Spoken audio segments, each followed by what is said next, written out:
Imagine this, right? You're starting an airline, exciting, right? Of course, very exciting. And then you get to choose your aircraft, your business model, your purpose.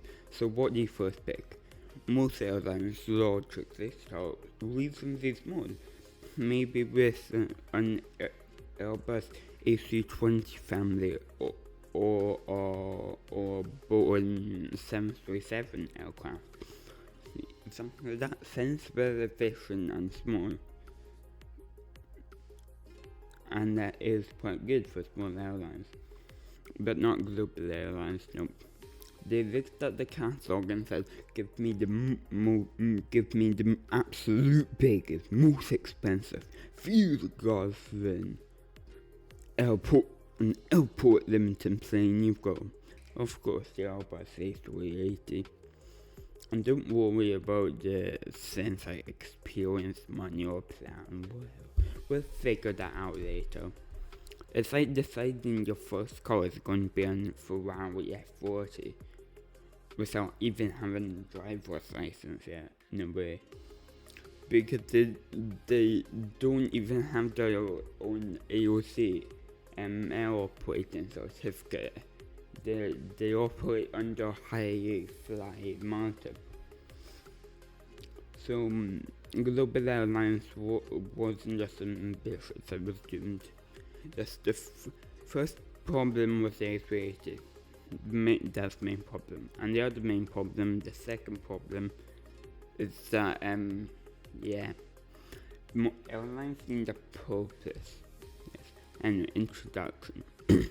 Today we're going on a journey into the strange, confusing, and honestly kind of hilarious world and story of Global Airlines. The startup that promised to have luxury back to the skies, but ended up becoming more of a meme in aviation circus than a serious player. So, to make this simpler for you guys, we'll break this in 6 parts. 1. The big version. 2. Why starting with the Airbus A380 was basically a financial suicide. 3. The lack of a real business plan. 5. The money or lack thereof. 5. The endless red flags. 6. And finally, why Global Airlines was always destined to fail.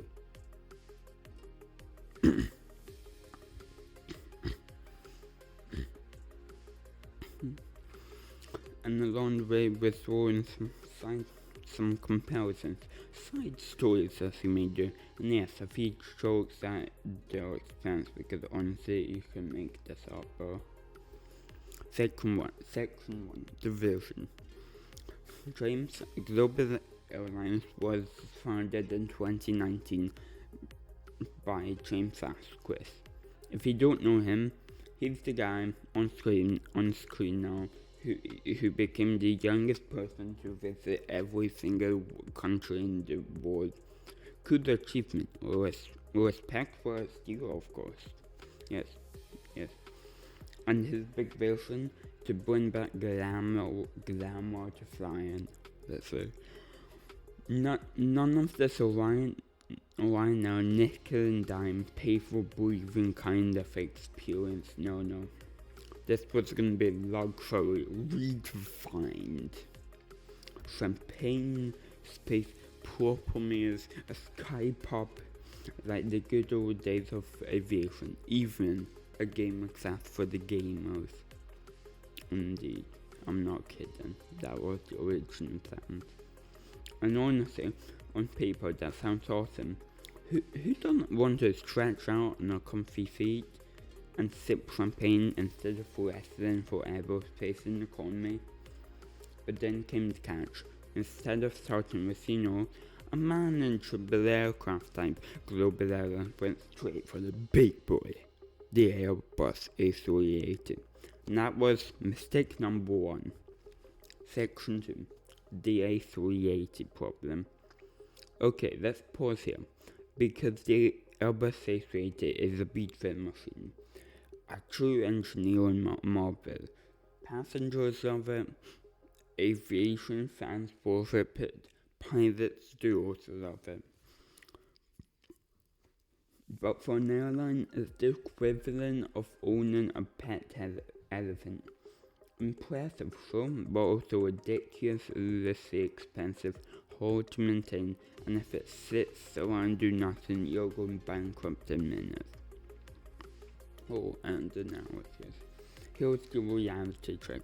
The Airbus A380 burns insane amounts of fuel. Even with today's lower fuel prices, it's like setting money on fire. 2. That was 1. 2. You need around 300-ish passengers, 300, 500 paying passengers every single flight just break even. Emirates can manage that. Global Airlines with no brand recognition, poor marketing, not a chance. 3. Airport restrictions. Not every airport can handle such a big plane and such a scale as the A380. You're basically locked into a handful of selected airplane routes. And 5. That's it. And the resale value is garbage. Airlines like Destined and Air France have literally been retiring them early before. So Global Airlines buying one is basically like me buying a blockbuster franchise in 2025. To be honest, that's true. And let's be honest, who starts an airline with just an Airbus A380? It's like deciding to open your first restaurant and saying, forgot the food truck, forgot the cafe, I'm gonna open a 1,000 seat Michelin star banquet hall on day 1. Good luck feeling alive. Section 3. No purpose, no plan. and here's where things get even funnier. What was Global Airlines actually trying to be? Let's look at the airlines for context. 1.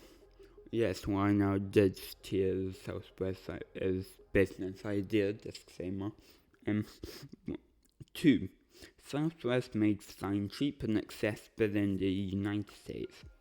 3. Airline now turned Europe into a connected playground of €10 flights. 4. That's it.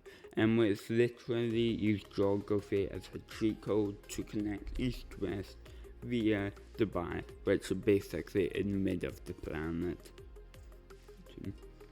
So every one of them solves the problem. Even our Corsica. In winter they are the only airline that flies Corsica basically. So every one of them solves the problem. Global Airlines, not so much. 6.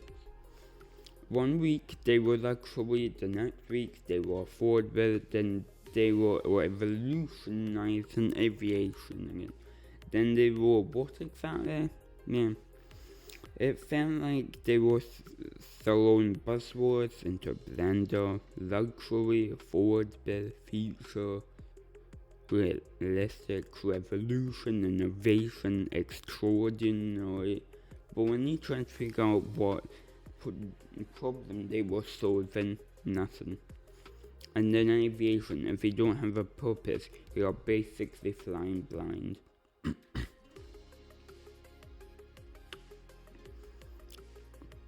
Section 4, the money problem. Alright, let's talk about the money, because starting an airline isn't just expensive, it's stupidly expensive if you start with an Airbus A380 again. Though yeah, I have to say again.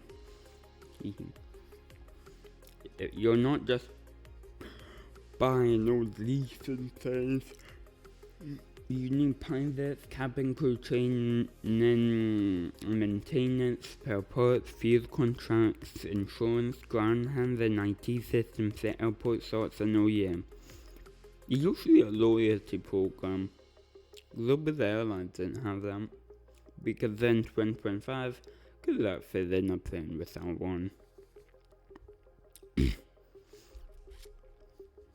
Global Airlines had claimed they had back and billions even, well, mostly from investors. But when you look for the details, there's no big name banks, no major investments, no real evidence.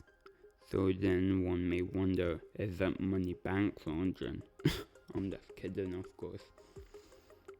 It was someone saying they've got a rich uncle who's gonna pay for everything, but the uncle never shows up. To put into perspective, 1. Leasing an Airbus A380 can cost up to $1 million per American dollars per month. 2. Fuel on a long haul, tens of thousands of dollars per flight. 3. To operate an A380 per hour costs roughly 23 to 25,000 American dollars. 4. Add in crew, insurance, maintenance again, and you're burning money before you've even printed the boarding pass. Yes. Meanwhile, other startups like North Atlantic, who at least start with efficient Boeing 787s, were bleeding money. And they had active investors. Global Airlines didn't stand a chance. Section 5. Red flags everywhere. By 2023 and 2024, Global Airlines was all over the aviation news, but not for good reason. 1. Deadlines missed constantly again. 2. Launch times utterly unrealistic. They talked about flying within months. Anyone in aviation knows certifications alone take years. 3. PR stunts. Oh my god. Everywhere, instead of showing progress, they were talking about partnerships, fake announcements, and very late social media hype. And then at one point, it felt like Global Airlines exist more for Instagram, Twitter, and TikTok, more than the actual passengers. This is where aviation geeks would potentially then start to comparing it to Wow Air Monarch, even Flybe. At least those airlines flew planes. Global Airlines couldn't get off the ground. Well, yeah, they did. But anyway. Section 6. Destined to fail.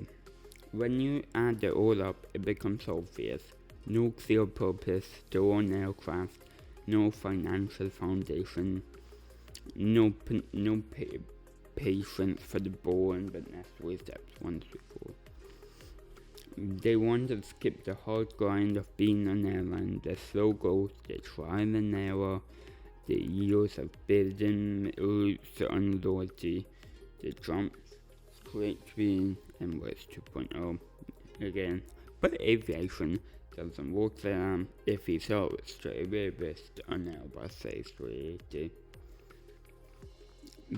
Even airlines with unlimited government backing like Etihad or like Emirates have struggled in the past. They had hubs, alliances, modern fleets and actual infrastructure. Global Airlines, they had a press release, a logo, and an Airbus A380 that probably hadn't even moved from the desert. So the conclusion. So was Global Airlines ever really an airline? Or was it just one man's dream mixed with a lot of PR statements and a heavy dose of delusion? We may never know the full truth again, but what we do know is this: Global Airlines was destined to fail. Not because of the ambition is bad. Aviation needs dreamers. but because he can't build an airline on ambition alone. In the end, the fundamentals always win. Planes are expensive, airports are picky, passengers are fake, and hype doesn't always pay the fuel bills. Outro. So what do you think? Was Global Airlines a genuine attempt that got lost in its own ambition, or was it always just smoke and mirrors? Let me know down in the comments below. And if you enjoyed this deep dive with a few jokes along the way, hit that like button, subscribe, and stick on for more aviation breakdowns and other videos, of course, because in this industry there's always another airline making headlines for the wrong reasons.